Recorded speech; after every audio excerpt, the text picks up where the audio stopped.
Hi. മഴയുണ്ടോ നാട്ടിലൊക്കെ? എല്ലാവർക്കും അജിതിനി ചാനലിലേക്ക് സ്വാഗതം. നാട്ടിലെല്ലാം മഴയല്ലയോ? ഇപ്പോൾ ഈ വീഡിയോ ഇടുന്നത് പ്രധാനപ്പെട്ട ഒരു കാര്യം വീണ്ടും പറയാൻ വേണ്ടിയിട്ടാണ്. കഴിഞ്ഞ പ്രാവശ്യം ഒരു 2-3 ദിവസത്തിന് മുമ്പ് ചേച്ചി ഒരു വീഡിയോ ഇട്ടിട്ടുണ്ടായിരുന്നു. അപ്പോൾ ഒരാഴ്ച കഴിഞ്ഞ് കാണും. ഈ PM കിസാൻ പദ്ധതിയുടെ 20ാമത്തെ ഗഡു അന്ന് ജൂലൈ മാസം 18-ാം തീയതി കിട്ടുമെന്നായിരുന്നു അന്ന് ചേച്ചി പറഞ്ഞിരുന്നത്. പക്ഷേ അത് പറഞ്ഞത് നമ്മുടെ മോദിജി തന്നെ ആയിരുന്നു അന്നത്തെ ഡേറ്റ് പറഞ്ഞത്. പക്ഷേ അത് പിന്നെ കൊടുക്കാതിരുന്നതിൻ്റെ കാരണമെന്ന് പറയുന്നത് എല്ലാവരും ഒന്നും അതിനകത്ത് പറഞ്ഞതുപോലെ മസ്റ്ററിങ് ഒന്നും നടത്തിയില്ലായിരുന്നു. ഈ ജൂലൈ 31 വരെയാണ് അതിൻ്റെ മസ്റ്ററിങ്ങിൻ്റെ ലാസ്റ്റ് ഡേറ്റ്. ജൂലൈ 31 വരെ ആയിരുന്നു.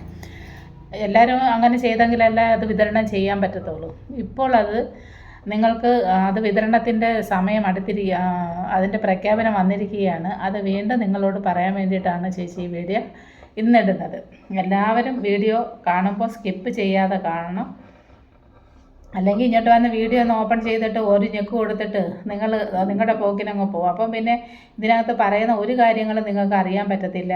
നിങ്ങൾ ഇച്ചിരി കണ്ടിട്ട് അത് പോയി ഈ ഓരോ വീഡിയോ ഇടുമ്പോഴും അതിൻ്റെ പ്രധാനപ്പെട്ട പോയിൻ്റ് പറഞ്ഞു വരുമ്പോൾ ലാസ്റ്റൊക്കെ ആയിരിക്കും ചിലപ്പോൾ ആവുന്നത്. ചിലപ്പോൾ നേരത്തെ അങ്ങ് പറയും. നമ്മൾ വേറെ കാര്യങ്ങളൊക്കെ അതിനകത്ത് ചർച്ച ചെയ്യുമ്പോൾ പിന്നെ അത് ലാസ്റ്റോ അങ്ങനെയൊക്കെ പോകും. അപ്പോൾ നിങ്ങൾ സ്കിപ്പ് ചെയ്ത് പോയി കഴിഞ്ഞാൽ അതിനകത്ത് അറിയേണ്ടുന്ന ഒരു കാര്യങ്ങളും നിങ്ങൾ പിന്നെ അറിയത്തില്ല. അതാണ് പറയുന്നത്. അപ്പോൾ നാട്ടിലൊക്കെ പിന്നെ ഒരുപാട് പ്രശ്നങ്ങളൊക്കെ നടന്നുകൊണ്ടിരിക്കുക. എല്ലാവരും ഇപ്പോൾ തന്നെ കണ്ടില്ലേ, കന്യാസ്ത്രീകളെ അവർ അതെന്ന് വെച്ചാൽ അവരെയൊക്കെ അറസ്റ്റ് ചെയ്തിട്ട് ഇപ്പോൾ ഇന്ന് 7ാമത്തെ നാളാണ്. എന്തിനു വേണ്ടിയിട്ടാണെന്ന് പോലും അറിയത്തില്ല. അവരുടെ കൂടെ പോയവർ അവരുടെ സ്വമേധയെ അവരുടെ വീട്ടിലുള്ളവരെല്ലാം അറിഞ്ഞാൽ പോയെന്ന് പറയുകയും ചെയ്യുന്നു. പിന്നെ അവരെ അറസ്റ്റ് ചെയ്യുകയും ചെയ്തു. പക്ഷേ ജാമ്യം ഇതുവരെ കിട്ടിയതുമില്ല. ഇത് കുറേ സ്ഥലത്തൊക്കെ അങ്ങനെ മതമാറ്റം നടക്കുന്നുണ്ടാവാം. പക്ഷേ എല്ലായിടത്തും അങ്ങനെ നടക്കുന്നില്ലല്ലോ. ഒരു 100 പേരെടുത്ത് ചിലപ്പോൾ 2 പേര് അങ്ങനെയുള്ള കാര്യങ്ങൾ ചെയ്യുന്നുണ്ടാവാം. അത് അന്ന് ചൊല്ലി എല്ലാവരും അങ്ങനെ നടക്കുന്നതെന്നല്ല പറയുന്നത്. പക്ഷേ ഇവർ അങ്ങനെയൊന്നും ചെയ്യാത്ത അവർ പാവപ്പെട്ടവർക്ക് വേണ്ടിയിട്ടൊക്കെ അവർ ക്ലിനിക്കൊക്കെ തുടങ്ങി അങ്ങനെയൊക്കെ ചെയ്യുന്ന നല്ല നല്ല കാര്യങ്ങൾ ചെയ്യുന്ന 2 സിസ്റ്റർമാരാണ്. പക്ഷേ അവരെ പിടിച്ചതിനകത്ത് നമുക്കും ദുഃഖമുണ്ട്.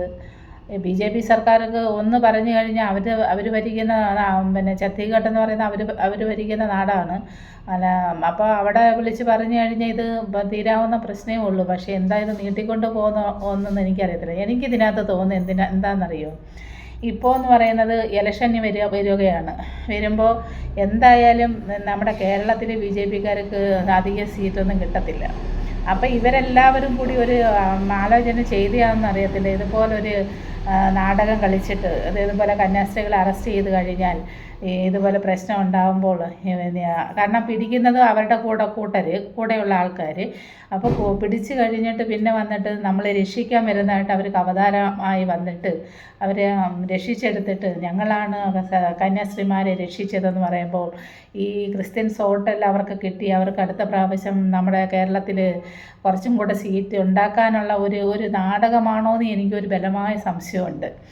കാരണം അങ്ങനെ ആവാം. കാരണം അല്ലാതൊക്കെ നമ്മുടെ കേരളത്തിലുള്ള ജനങ്ങളെന്ന് പറയുന്നത് അങ്ങനെയൊന്നും വോട്ട് കൊടുക്കത്തില്ല. പിന്നെ സുരേഷ് ഗോപി സാറിന് കൊടുത്തതെന്ന് പറയുന്നത് അദ്ദേഹം അന്ന് ആ സ്ഥലത്തൊക്കെ കുറേ നാൾ നടന്ന് എല്ലാവർക്കും പൈസ എല്ലാം കൊടുത്ത് അങ്ങനെ കുറേ വട്ടം 2 വർഷം നിന്നിട്ട് തോറ്റുപോയി. അങ്ങനെ സഹതാപത്തിൻ്റെ മേളിലേക്കാണ് അദ്ദേഹം അന്ന് ജയിച്ചത്. അല്ലാതെ BJPക്കാരെ നമ്മുടെ നാട്ടിൽ ആരും അങ്ങനെ ജയിപ്പിക്കത്തില്ല.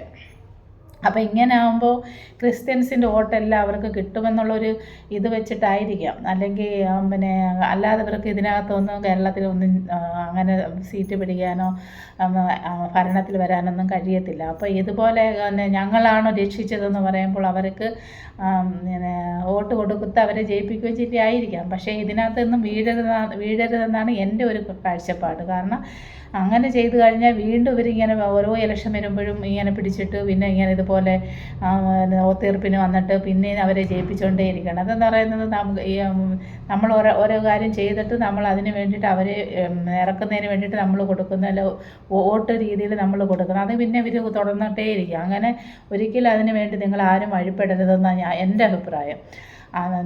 സത്യം ഉണ്ടെന്നുണ്ടെങ്കിൽ സിസ്റ്റർമാർക്ക് ജാമ്യം കിട്ടും. അല്ലാതെ ആരുടെയും ഒരു ഇതിൽ വഴങ്ങരുത്. പിന്നെ ഇപ്പോൾ ഇത് വീഡിയോ ഇട്ടതിൻ്റെ കാരണം എന്ന് പറയുന്നത് PM കിസാൻ പദ്ധതിയുടെ 20ാമത്തെ ഗഡു ഓഗസ്റ്റ് 2 മുതൽ വിതരണം ചെയ്യുമെന്ന് നമ്മുടെ പ്രൈം മിനിസ്റ്റർ ഉത്തർപ്രദേശിലെ വാരണാസിയിൽ കർഷകരോട് അഭിസംബോധന ചെയ്തുകൊണ്ട് സംസാരിക്കാനിരിക്കുകയാണ്. അവിടെ വെച്ചാണ് ഇതിൻ്റെ ലോഞ്ചിങ് ചെയ്യുന്നത്.